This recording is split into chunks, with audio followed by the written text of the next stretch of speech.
بلکہ اس نظام کے چلانے میں کسی کے محتاج بھی نہیں ہے. یعنی دنیا کا بادشاہ تو اس کو فوج چاہیے، سپاہی چاہیے اور اس کے ساتھ ہتھیار چاہیے، اور اگر وہی مل کے اس کو قتل کر دے تو وہ کچھ نہیں کر سکتا. لیکن اللہ تعالیٰ یہ سب چیزوں سے بھی ورا ہے، یعنی اللہ کو بھی ضرورت نہیں ہے ان سب چیزوں کی.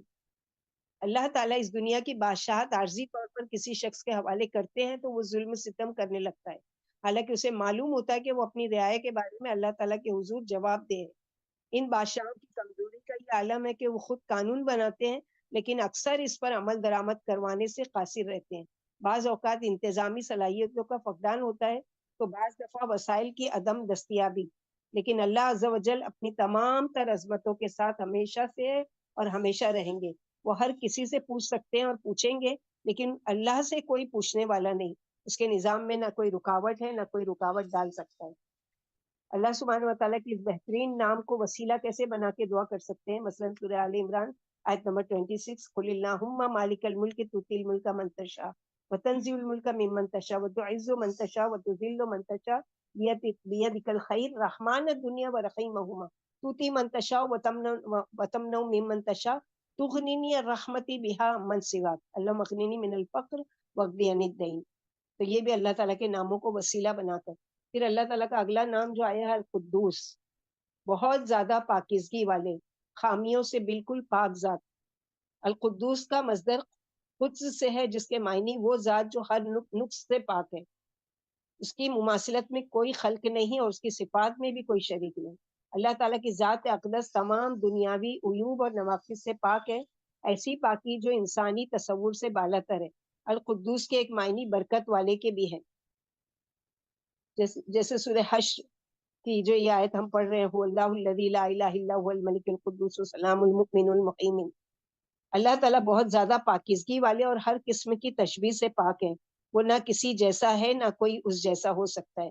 اللہ کی صفات کی دنیا اور آخرت میں کوئی مثال پیش نہیں کی جا سکتی. جبریل علیہ السلام اور دوسرے فرشتوں کو قدسی کہا جاتا ہے کیونکہ وہ گناہوں سے پاک ہے، اس لیے کہ ان میں گناہ کرنے کا ارادہ ہی نہیں ہے. لیکن اللہ تعالیٰ القدوس ہے، یعنی فرشتوں کو اگر یہ نام قدسی دیا گیا ہے کیونکہ وہ گناہ سے پاک ہے، لیکن اللہ تعالیٰ اس سے بھی اوپر ہے. کیا ہے؟ القدوس، کیونکہ وہ تمام تر قوتیں رکھنے کے باوجود ہر قسم کی کمزوریوں اور عیوب سے پاک ہے. جیسے کہ ہم نمازی وطر کے بعد 3 دفعہ پڑھتے ہیں نا، سبحان الملک القدوس، سبحان الملک القدوس، سبحان الملک القدوس. پھر اسی طرح تسبیح رکوع کے وقت سبوح القدوس رب الملائکۃ والروح. تو یہ اللہ تعالیٰ کی یہ صرف ہم یاد کر لیے، مثلا رکوع کی یا سجدے کی سبحان ربی العظیم سبحان ربی الاعلیٰ.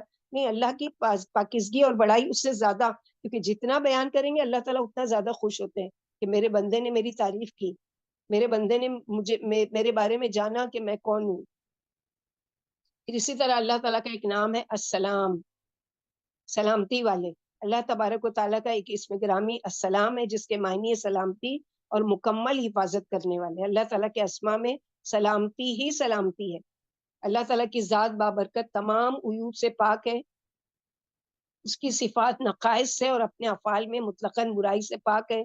اللہ تعالیٰ کی ذات سلامتی دینے والی بھی ہے، اس میں سلامتی ہی سلامتی ہے. جیسے کہ اسی آیت میں السلام اللہ تعالیٰ کا اسم ذات ہے، جس کے معنی ہے مکمل حفاظت کرنے والے.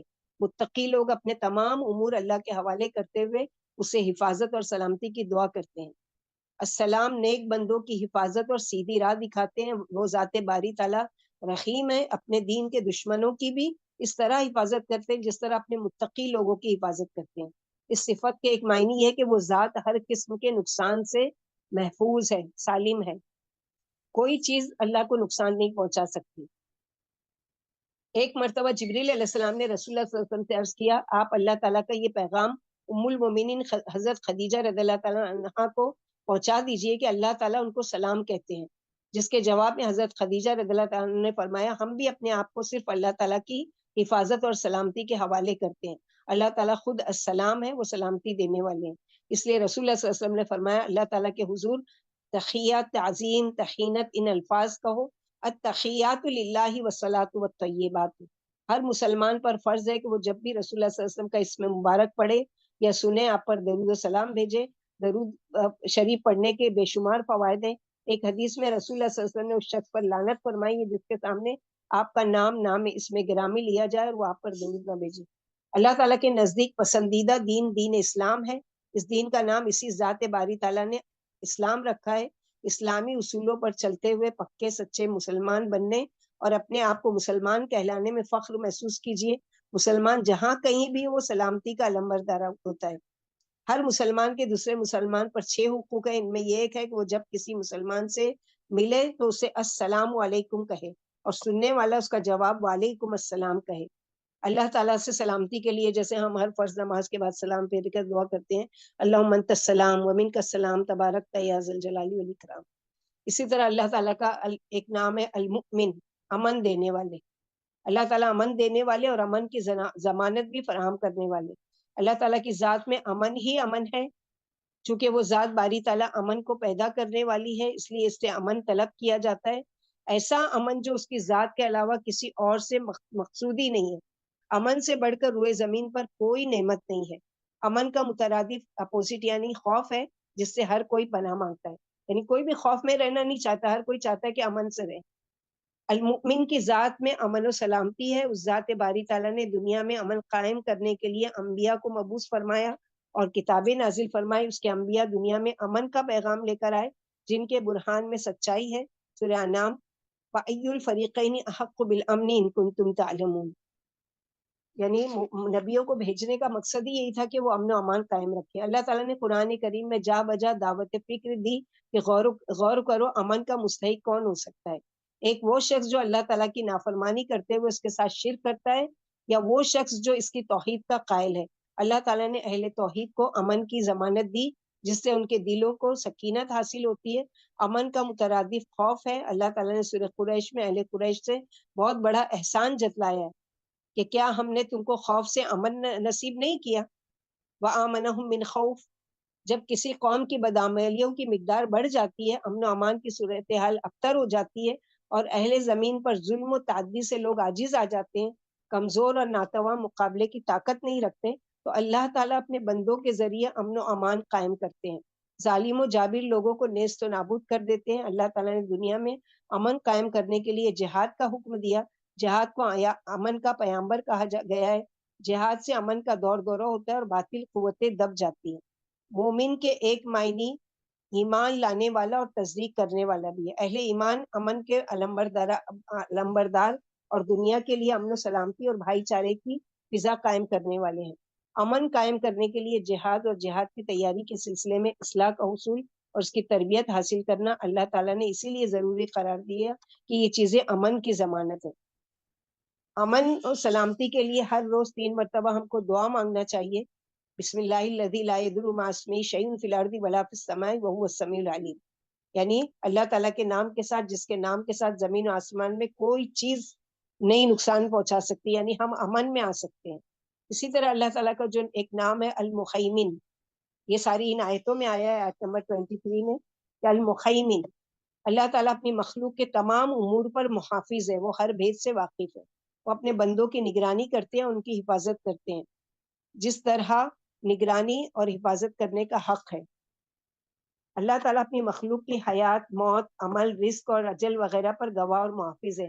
اللہ تعالیٰ آخرت میں تمام نیک و بد اعمال کے بدلے میں اجر و ثواب اور عذاب دینے پر نگہبان ہے۔ وہ نہ تو کسی نیک عمل کا بدلہ کم کریں گے اور نہ کسی گناہ گار کو اس کے عمل سے زیادہ سزا دیں گے۔ اللہ تعالیٰ تمام دنیاوی اور اخروی عمل کا پورا بدلہ دینے والے ہیں جو نہایت انصاف پر مبنی ہوگا۔ وہ تمام خفیہ امور سے مطلع ہے، وہ سینوں کے بھید جانتے ہیں اور اس کے علم نے ہر چیز کو گھیر رکھا ہے، اور وہ اپنی مخلوق کے ہر عمل کے محافظ اور نگہبان ہے۔ یعنی کوئی بھی نیکی کا عمل ہمارا ایسی ضائع نہیں ہو رہا ہے، بلکہ اللہ کی نظر میں کیا ہے، وہ حفاظت ہو رہی ہے۔ خلوص نیت کے ساتھ عمل کرنا ہے اور اللہ پر بھروسہ کرتے ہوئے اپنے تمام معاملات المخیمین کے سپرد کر دینا ہے۔ ہر الہامی کتب اپنے سے ماقبل کی تصدیق کرنے والی رہی ہے۔ قرآن کریم میں بھی پہلے کی کتابوں کی تصدیق کرنے والا ہے، لیکن قرآن کریم مصدق ہونے کے ساتھ ساتھ مخیمن، محافظ، امین، شاہد اور حاکم بھی ہے، یعنی قرآن مجید کا فیصلہ ہی آخری فیصلہ ہوگا۔ اس لیے قبل کتابوں میں تحریف ہو چکی ہے، لیکن قرآن کریم تمام تحریفات سے پاک ہے، کیونکہ اس کی حفاظت المخیمن نے اپنے ذمے لی ہے۔ حفاظت کا ذمہ، انا نحن نزلنا الذکر و انا لہ لحافظون. تو جب اللہ مخیمن نے ذمہ داری لی ہے تو اللہ کی کتاب میں کون اس میں پھیر بدل کر سکتا ہے؟ اس میں کوئی تبدیلی نہیں کر سکتا. عصر حاضر میں کفار نے بہت کوشش کر لی کہ وہ قرآن کریم میں تحریف کرے، لیکن اس میں ان کو کامیابی نہیں ملی. اسی طرح اللہ تعالیٰ کا ایک نام ہے العزیز، غالب، قابل عزت، صاحب مرتبہ. اللہ تعالیٰ کی ایک صفت یہ ہے کہ وہ کائنات کی ہر چیز پر غالب ہے. اللہ تعالیٰ صاحب عز و شرف اور ہر کام بخوبی انجام دینے میں کامل قدرت رکھتے ہیں. کوئی چیز اللہ کی گرفت سے باہر نہیں ہے. حضرت ابو دردہ رضی اللہ عنہ سے روایت ہے کہ ایک رات رسول اللہ صلی اللہ علیہ وسلم صبح تک اس آیت کو پڑھتے رہے، ان تعظموا فإنهم عبادک وإن تغفر لهم فإنک انت العزیز الحکیم. سورہ مائدہ آیت نمبر 118. کہ اگر آپ سزا دے تو آپ قادر ہیں، اور اگر آپ معاف کریں تو آپ یعنی بڑے رؤوف و رحیم ہے، یعنی زبردست ہے، اور یہ حکیم ہے، حکمت والے ہیں. تو میں نے صبح آپ سے ایک ہی آیت کو نماز میں بار بار پڑھنے کا سبب دریافت کیا. آپ نے فرمایا اس آیت کو بار بار پڑھ کر میں نے اللہ سے شفاعت کی التجا کی تھی، اور اللہ تعالیٰ نے میری التجا قبول کر لی. انشاءاللہ میری امت میں سے جو شخص بغیر شرک کیے مرے گا اس کو میری شفاعت ضرور نصیب ہوگی. اصل عزت اور غلبہ اللہ تعالیٰ کا ہے. اللہ تعالیٰ عزت اور غلبے کے منبع اور سرچشمہ ہے. اس کی عزت اور غلبے کی کوئی مثال نہیں ہے. وہ جسے چاہتے ہیں اور جس قدر چاہتے ہیں عزت اور دوسری قوموں پر غلبہ عطا فرماتے ہیں، اور جسے ذلت سے دوچار کرنا چاہے اسے کوئی ذلت سے بچا نہیں سکتا. دنیا میں ہر عزت والا اور غالب اس کی ذات سے عطا شدہ، یعنی اگر کسی کو اللہ تعالیٰ نے عزت دی ہے یا غلبہ دیا ہے یا قوت اور طاقت، تو یہ اس عزیز کی دی ہوئی ہے. تو بندے کو اللہ تعالیٰ کا بندہ بن کے رہنا چاہیے، عبد العزیز بننا چاہیے، عزیز نہیں بننا چاہیے. عزیز نے اپنی رضامندی کو اپنی اطاعت میں چھپا رکھا ہے، لہٰذا کسی عمل کو چھوٹا نہ سمجھا جائے، نہ معلوم اللہ تعالیٰ کی رضا اس عمل میں چھپی ہو. رسول اللہ صلی اللہ علیہ وسلم کی جو دعا ہے، جو اللہ تعالیٰ نے خود سکھائی اپنی طرف سے، انکساری اور عاجزی اور اللہ تعالیٰ کی محبت، عزت و مرتبہ، غلبہ اور حکمت میں پنہا انسان کو اپنے تمام تر معاملات العزیز کی مشیت کے سپرد کر دینے چاہیے. اللہ تعالیٰ کی عظمت کا کمال یہ ہے کہ وہ اپنے بندوں کو دعا کے الفاظ بھی خود سکھاتے ہیں، پھر ان کو شرف قبولیت بھی خود بخشتے ہیں. اللہ تعالیٰ اپنے نیک بندوں کو دنیا میں بھی رسوائی سے بچاتے ہیں اور آخرت میں بھی رسوائی سے بچائیں گے. اللہ تعالیٰ ایسے غالب ہیں کہ اس کو کوئی زیر کرنا یا اس تک برائی کو پہنچانا ناممکن ہے. اس کی طاقت اور رسائی ہمیشہ سے قائم اور ہمیشہ قائم رہے گی. جس طرح وہ تمام کائنات کو پیدا کرنے پر قدرت رکھتے ہیں، اسی طرح وہ تمام کائنات کو ختم کرنے پر بھی قدرت رکھتے ہیں. اس مخلوق کو دوبارہ زندہ کر کے اپنے دربار میں حاضر کرنے پر بھی مکمل قدرت رکھتے ہیں. جیسے کہ آزمائشوں سے بچنے کے لیے ہم دعا کرتے ہیں کہ ربنا لا تجعلنا فتنة للذین کفروا واغفر لنا ربنا انک انت العزیز الحکیم. اسی طرح اللہ تعالیٰ کا جو ایک نام آیا ہے اس میں الجبار، جبار کے معنی کمزور اور ٹوٹے ہوئے دلوں کو آپس میں ملانے والے اور زور آور کے ہیں. اللہ تعالیٰ صاحب جبروت و عظمت ہے. جبر کے معنی قہر اور بلندی کے بھی ہیں. کھجور کے بلند و بالا درخت کو جبار کہا جاتا ہے. اور اللہ سبحانہ وتعالیٰ کا جو یہ نام اس آیت میں آیا ہے، اس کے دوسرے معنی یہ بھی ہیں کہ وہ ذات باری تعالیٰ ہر چیز پر قہار ہے، کوئی چیز اس کی دستر سے باہر نہیں ہے. اس کے تیسرے معنی ہے کہ وہ ہر چیز سے بلند و برتر اور بے نیاز ہے. وہ اپنے شریکوں سے بے نیاز ہے، بلند تر ہے اور ہر مماثلت سے پاک ہے. اللہ تعالیٰ کی صفت جباریت اس بات پر دلالت کرتی ہے کہ وہ حقیقت میں اپنے بندے کی اصلاح کرنا چاہتے ہیں، اس سے برائی کے حالات دور کرنا چاہتے ہیں. آدم علیہ السلام سے لے کر جب بھی دنیا میں شیطانی طاقتوں نے زمین میں فساد پھیلایا، اللہ تعالیٰ نے اپنے انبیاء کے ذریعے اس فتنے اور ظلم و ستم کو رفع کیا، حتیٰ کہ آخری الزماں حضرت محمد صلی اللہ علیہ وسلم کو کامل ترین تعلیمات کے ساتھ آخری پیغمبر بنا کر دنیا میں بھیجا. آپ نے ہر طاغوت کا علاج بتا دیا اور اپنے بعد ہر دور میں ایک ایسی جماعت کی خوشخبری سنا دی جو برائی ظلم و ستم کا مقابلہ کرتی رہے گی. یہ سب اس کی قدرت اور جباریت کا مظہر ہے کہ کمزور ترین مخلوق بھی خوشا زندگی یعنی خوشی زندگی گزار لیتی ہے. اللہ تعالیٰ طاقتور اور کمزور کو ایک گھاٹ پر اکٹھا کرنے کی قدرت رکھتے ہیں. وہ ناچاکی اور لڑائی جھگڑے کے بعد میاں بیوی میں محبت کی ازواج پیدا کرنے پر بھی قادر ہے. وہ صبر کی توفیق عطا فرماتے ہیں. اس کے ایک معنی یہ بھی ہے کہ اس کی بخشش جباریت پر غالب ہے. اللہ تعالیٰ سے مدد کرنے کے لیے کیا دعا مانگنا چاہیے؟ اللہم یا جبار ہو یا عزیز ہو آئینہ اللہ ذکر کا و شکر کا و حسن عبادت. اے اللہ زبردست اور قوت و طاقت والے، آپ کو یاد کرنے میں، آپ کا شکر ادا کرنے میں اور آپ کی بہتر طریقے سے عبادت کرنے میں ہماری مدد فرمائیے. اور اس کے علاوہ بھی اگر کسی کا دل کسی وجہ سے بھی ٹوٹا ہوا ہے، سجدوں میں رو کر اللہ سے دعا کرو، یا جبار و اجبرنی، یا جبار و اجبرنی، یا جبار و اجبرنی. کثرت سے اگر اس طرح سے اللہ کے اس جبار نام کو وسیلہ بنا کہ اے دلوں کے ٹوٹے ہوئے دلوں کو جوڑنے والے، میرے دل کو اپنی اطاعت کی طرف پھیر دیجیے، میرے دل کو اپنی اطاعت کی طرف جوڑ دیجیے. تو ضرور اللہ تعالیٰ ایسے پریشان حال لوگوں کی پریشانیوں کو دور کریں گے اور ان کی دعاؤں کو قبول کریں گے. اگلی صفت اللہ کی المتکبر، بڑائی والے. تکبر کسی کام سے باز رہنے اور فرما برداری نہ کرنے کو بھی کہتے ہیں. اس لیے کسی مخلوق کے لیے تکبر جائز ہی نہیں ہے، بلکہ مخلوق کے لائق تو اس وحدہ لا شریک کے سامنے عاجزی اور انکساری اور بندگی کرنا ہے جس نے اسے پیدا کیا. توحید کا تقاضا تو یہ ہے کہ انسان اپنے رب کے حضور اپنی احتیاج یعنی محتاجی کا اظہار کرے، کیونکہ بندہ ایک لمحے کے لیے بھی اس سے مستغنا نہیں ہے. انسان ہر وقت اس کی مغفرت، عفو و درگزر اور اس کے فضل کا محتاج ہے. کبر اللہ تعالیٰ کی صفات میں تعریف اسی لیے ہے کہ عزیز و شرف، بزرگی، بڑائی اور بلند و بالا سب صفات اسی ذات باری تعالیٰ کے لیے ثابت ہیں. اس لیے اگر وہ اس کو ظاہر کرے تو یہ کمال کے ساتھ ملانا ہے، لیکن اگر مخلوق میں سے کوئی متکبر ہو تو یہ قابل مذمت ہے. یعنی مخلوق کے لیے جائز ہی نہیں کہ وہ اپنے آپ میں تکبر کرے، اس لیے کہ وہ متکبر وہ ہوتا ہے جو اپنے نفس سے بڑائی کا اظہار کرے. ہر طاغوت اپنے نفس میں تکبر محسوس کرتا ہے، اس لیے وہ قابل مذمت ہے. اللہ تعالیٰ انسان پر عنایات کرتے ہیں، اسے مال و دولت، اولاد اور حکومت و سلطنت سے نوازتے ہیں.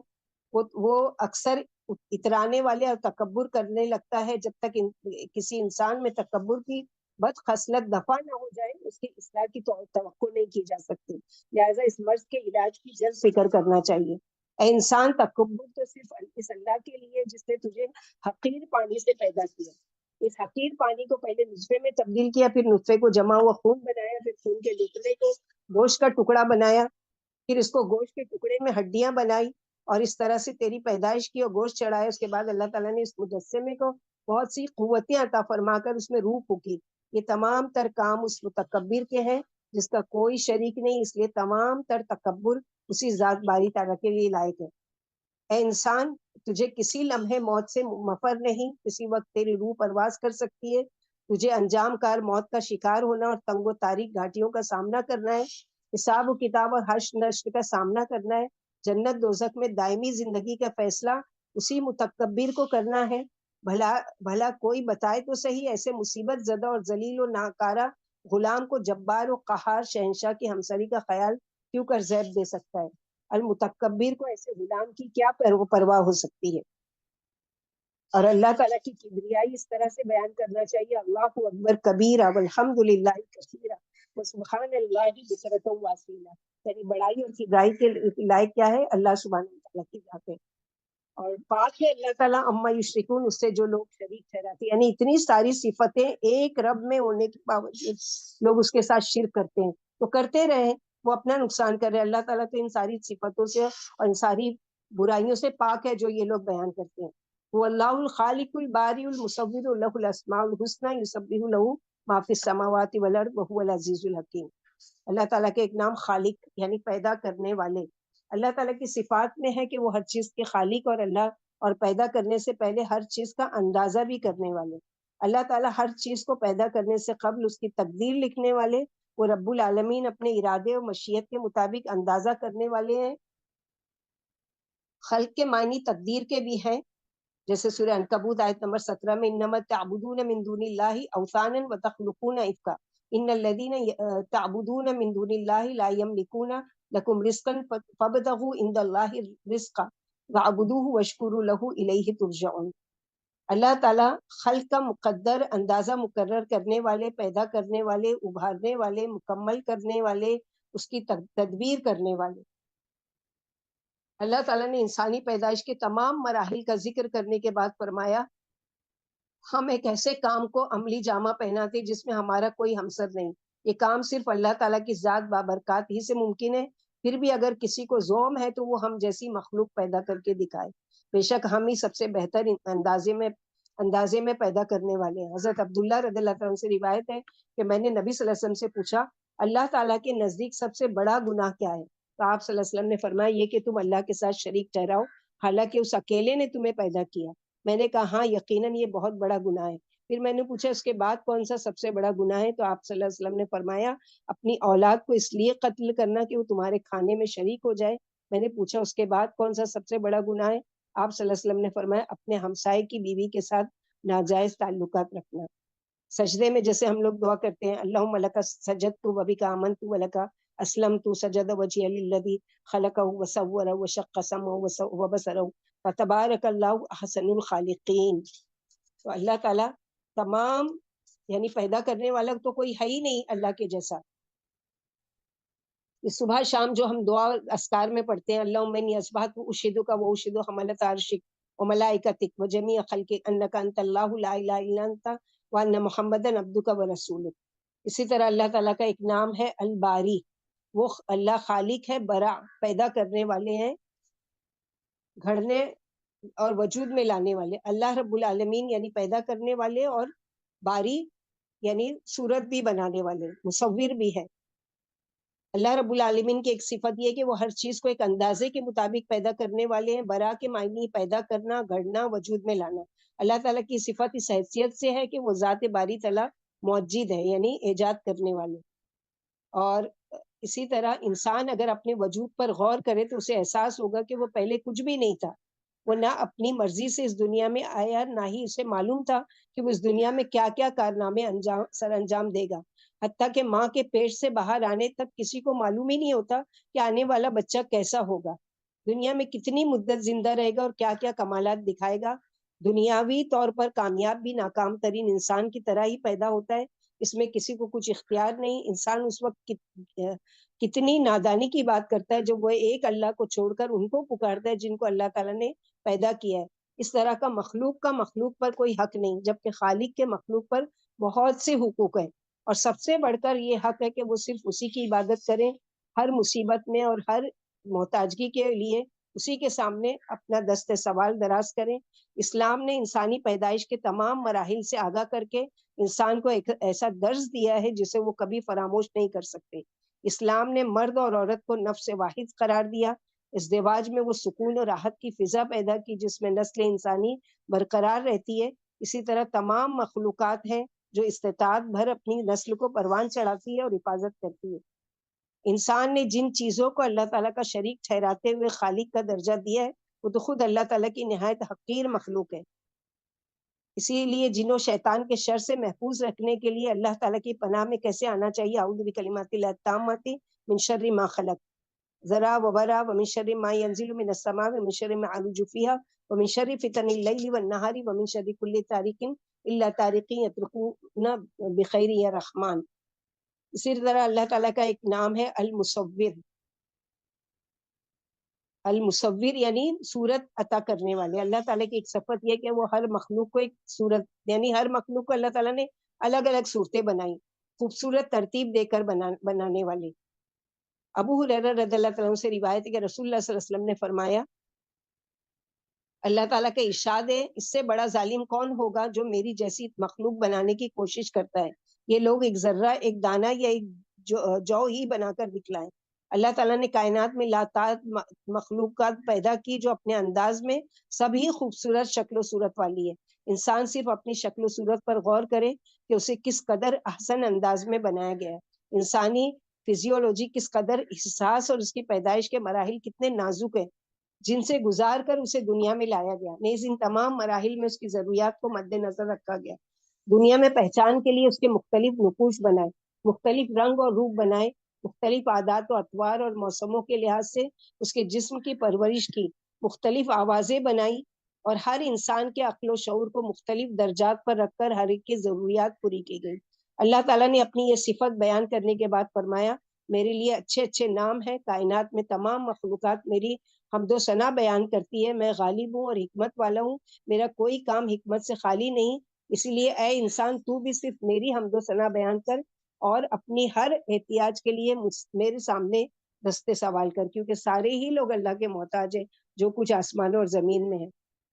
جیسے سجدہ تلاوت میں سجد وجہ الذی خلقہ وشق سمعہ وبصرہ بحولی وقوتی فتبارک اللہ احسن الخالقین. میرے چہرے نے اس ذات کے لیے سجدہ کیا جس نے اسے پیدا کیا، اس میں کان اور آنکھ کے سوراخ نکالے اپنی طاقت اور قوت سے،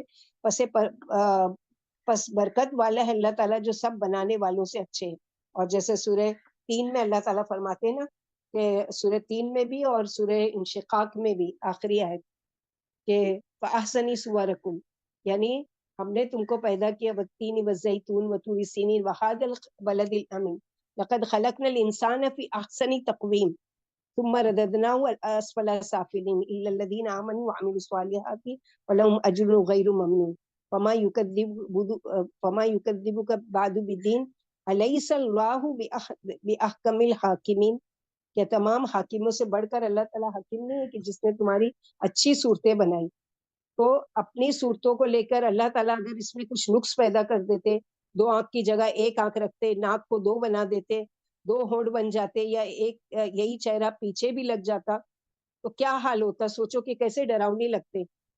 تو یہ اللہ سبحانہ وتعالیٰ احسن تقویم پر بنانے والے ساری صفاتیں جو ہم نے پڑھی ہے وہ کیا ہے کہ اللہ تعالیٰ سے ان تمام صفات کو وسیلہ بنا کر اللہ سے تعالیٰ سے دعا کرنا چاہیے۔ اللہ سبحانہ وتعالیٰ ہماری تمام حاجات کو پوری کرنے والے، ہماری تمام پریشانیوں کو دور کرنے والے، اور اللہ کا خالق اور مالک اور مدبر اور مصور یہ تصور کر کے اللہ تعالیٰ کا شکر ادا کرنا چاہیے کہ اللہ تعالیٰ نے بہترین تخلیق میری کی، بہترین، مجھے لڑکی بننا چاہا مجھے لڑکی بنایا، جس کو لڑکا بنانا چاہا اس کو لڑکا بنایا، جس کو لمبا کرنا چاہا اس کو لمبا بنایا، جس کو کم قد والا چاہا اس کو، جیسی بھی اللہ تعالیٰ نے کیا اللہ کی رضا پر راضی رہنا چاہیے، کیونکہ اس میں انسان کا اپنا کوئی کمال نہیں ہے۔ دنیا میں تو آ کے وہ مثلاً یہ کرتا ہے کہ بہت ساری سرجری وغیرہ کروا کے اپنی ناک شیپ میں دینا، اپنا یہ کرنا وہ کرنا، لیکن اور بد شکل ہو جاتا ہے، کیونکہ اللہ تعالیٰ خالق کے اس میں جو وہ کوئی چیز وہ کرے گا تو ظاہر ہے کہ اس میں وہ چیز تو نہیں آ سکتی جو اللہ تعالیٰ نے قدرتی طور پر اس کو بنا کر بھیجا ہے۔ تو اللہ تعالیٰ نے بہترین احسان طریقے پر تخلیق کی۔ اللہ سبحانہ وتعالیٰ ہم لوگوں کو اللہ کا اس بات پر بے انتہا شکر، جس حال میں اللہ تعالیٰ نے ہم کو رکھا، اللہ تعالیٰ نے ہم کو دنیا میں بھیجا، اور اس حال میں اللہ تعالیٰ کا شکر ادا کرتے ہوئے ہم کو دنیا سے اللہ تعالیٰ جانے کی توفیق عطا فرمائے۔ اللہم لک الحمد کلہ ولک الشکر کلہ والیک یرجع الامر کلہ۔ اللہم انا اسألک بانک الاحد الذی لم یلد ولم یولد ولم یکن له کفوا احد۔ اللہم انی اسألک بانی اشہد ان لا الہ الا اللہ وحدہ لا شریک لہ واشہد ان محمدا عبدہ ورسولہ۔ اللہم انی اسألک بانی لا الہ الا اللہ وحدہ لا شریک لہ لہ الملک وله الحمد وله يحيي ويميت بيدك الخير وهو على كل شيء قدیر۔ اللہ کے سارے اچھے ناموں کو حسن المسلم میں تو اتنی خوبصورت کہ اللہ کے نبی صلی اللہ علیہ وسلم نے گارنٹی کے ساتھ کہ جو ان ناموں کو وسیلہ بنا کر اللہ سے دعا کرے گا یقیناً اس کی دعا رد نہیں کی جائے گی۔ تو ہمارے لیے کیا ہے اس میں کہ ہم علم حاصل کریں کہ اللہ کے وہ کون سے خوبصورت نام ہیں۔ نہیں آتے عربی میں اردو میں کہ اللہ تعالیٰ آپ کے سارے اسماء و صفات کو میں وسیلہ بنا کر جو آپ نے اچھے اچھے نام اپنے لیے خود رکھے، لکا اسنیت بھی نفسک لکا سمیت بھی نفسک، جو آپ نے اپنے لیے خود رکھے ہیں۔ دعا ہم لوگ یاد کیے نا، اللہم انی عبدک، اس میں کیا ہے، اللہم انی اسألک لکا سمیت بھی نفسک وانزلت فی کتابک وعلمت احد من خلقک اب استعصم به علم الغیب عندک۔ اللہ تعالیٰ وہ نام جو آپ نے خود اپنے رکھے ہیں، جو کسی مخلوق کو بتائے ہیں، جو آپ نے پسند کی اپنے لیے، جو آپ نے اپنے پاس چھپا کے رکھے ہیں، ہم کو نہیں معلوم ہے وہ نام، ہم ان سارے ناموں کو وسیلہ بنا کر اللہ سے دعا کرتے ہیں۔ تو اللہ تعالیٰ ہم لوگوں کو کہنے سننے سے زیادہ عمل کی توفیق عطا فرمائے۔ اللہ تعالیٰ کی جو بہترین اللہ تعالیٰ کی صفات ہے اس کے مطابق ہم کو دنیا میں بھی اللہ تعالیٰ ویسے ہی رحمان رحیم اور کریم، اللہ کی کبریائی اور بڑائی کے ساتھ یعنی سمجھ کے ساتھ اور اس کے عمل کے ساتھ اللہ تعالیٰ ہم کو زندگی گزارنے کی توفیق عطا فرمائے۔ ربنا تقبل منا انك انت السميع العليم وتب علينا انك انت التواب الرحيم۔ الحمد للہ الذي بنعمته تتم الصالحات۔ اللہ تعالیٰ کے فضل و کرم، اللہ کی مہربانی سے ہم نے کوشش کی، اللہ تعالیٰ قبول کرے کہ ہم نے کوشش کی سورہ حشر کی کہ اللہ تعالیٰ کے ناموں کو سمجھیں اور پڑھیں اور اللہ تعالیٰ کی قرب حاصل کرنے کا ذریعہ بنے۔ اللہ تعالیٰ ہم سے قبول کرے اس کوشش کو اور ہم کو مزید ایسا علم حاصل کرنے کی توفیق عطا فرمائے جس کے ذریعے سے ہم اللہ کی رضا و خوشنودی حاصل کریں۔ سبحان ربک رب العزت عما یصفون وسلام علی المرسلین والحمد للہ رب العالمین۔ سبحانک اللہم و بحمدک اشہد ان لا الہ الا انت استغفرک و اتوب الیک۔ السلام علیکم ورحمۃ اللہ وبرکاتہ۔